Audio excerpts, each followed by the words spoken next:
The Council of Apex had never convened for something so trivial. Yet here they were, the galaxy's most feared predators, crowded into a war chamber designed for planning genocides, not arguing over a small human child who is currently trying to eat a holographic star map. "She requires supervision," Varkesh announced, his 6 eyes narrowing at his fellow council members. The Krathine commander stood 9 feet tall, with obsidian scales that had deflected plasma fire from a dozen species. His mandibles clicked with agitation.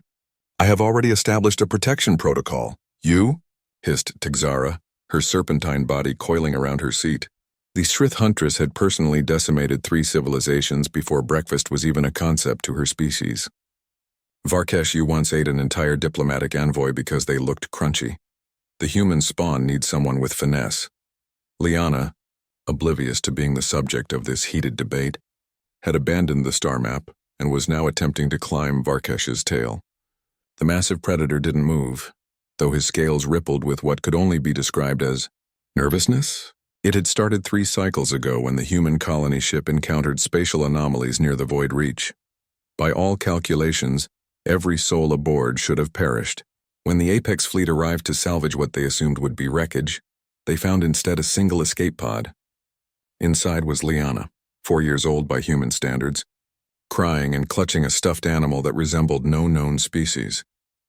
The logical course of action was obvious. Leave the child at the nearest civilized world. But something had happened in those first moments when Varkesh opened the pod. Liana had looked up at him, this nightmare creature from the deepest fears of 100 worlds, and smiled. Then she had reached out with tiny hands and said, "Big kitty." No one had ever called Varkesh anything remotely cute and lived. Yet here he was, 3 cycles later, with a human child using his dorsal spikes as a jungle gym. "The human demonstrates exceptional tactical instincts," Varkesh continued, as Liana successfully reached his shoulder and planted herself there like a tiny queen. "Yesterday she identified a structural weakness in our shield generators that our engineers had missed.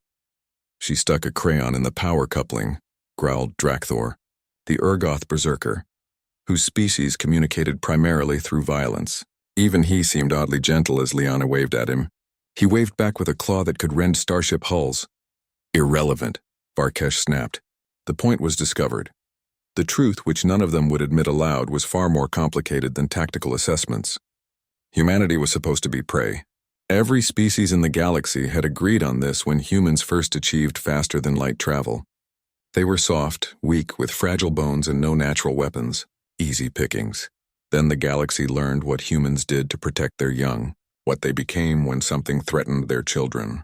The Apex had studied the archived footage from the Battle of Kepler 442b, where a single human parent had held off an entire Krathine strike team for 6 hours, with nothing but mining equipment and what humans called determination. The word didn't translate well. Neither did the results. But more terrifying than human ferocity was something else entirely: their ability to make other species care.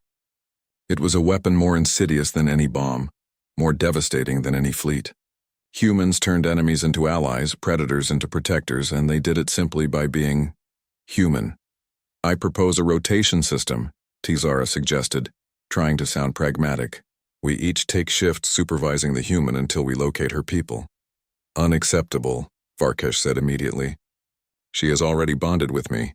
Disrupting that bond could cause psychological trauma." "You mean you've bonded with her," corrected Drakthor, his fangs showing in what passed for an amused grin among Urgoth. "Admitted, Varkesh.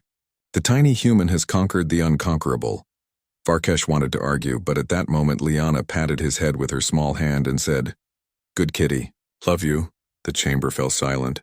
Every predator present felt something shift in their chest cavities, something warm and protective and absolutely terrifying in its intensity. "This is a human weapon," Tigzara whispered, almost reverently. "This is how they survived. How they thrived. They don't just fight for survival, they make you fight for them." "She requires constant supervision," Varkesh stated firmly, regaining his composure. "The humans have a saying, 'It takes a village.' We are that village now." Over the following weeks, the Council of Apex, the same group that had orchestrated the Krenel Purge and brought the mighty Zephrons to their knees, became something unprecedented. They became caregivers. Varkesh taught Liana the names of stars and how to identify ship classifications. She taught him songs about celestial bodies that made no tactical sense, but somehow helped her remember constellation patterns. Xara, with her 16 limbs, became an expert at preventing the child from reaching dangerous objects, though Liana still managed to access areas that should have been impossible for a creature her size. Drakthor, surprisingly, excelled at human children's games. His species' natural aggression translated perfectly into something humans called tickle fights, though he had to be reminded frequently that human ribs were significantly more fragile than Urgoth chitinous plates by the time the human rescue fleet arrived 2 months later. The Council of Apex had transformed. They had learned human lullabies, mastered the complex art of negotiating bedtime, and discovered that nothing in the universe, not plasma fire, not quantum singularities, not even the void itself, was more terrifying than a human child asking why. For the 17th consecutive time, "Thank you for protecting our daughter," Captain Chen said, tears streaming down her face as she held Liana. Varkesh nodded solemnly, his scales somehow duller than before. "She is remarkable. Your species is remarkable." As the human ship prepared to depart, Liana broke free from her mother's arms and ran back to Varkesh. She hugged his massive leg, the only part she could reach, and looked up with those devastating human eyes. "Come visit?" she asked. The Council of Apex, conquerors of worlds, destroyers of civilizations, looked at each other. Xara clicked her fangs. Drakthor growled softly. And Varkesh, who had never retreated from any battle, surrendered completely. Always, he promised, because humans had indeed conquered the galaxy, not with weapons or fleets, but with something far more powerful: the ability to turn monsters into family,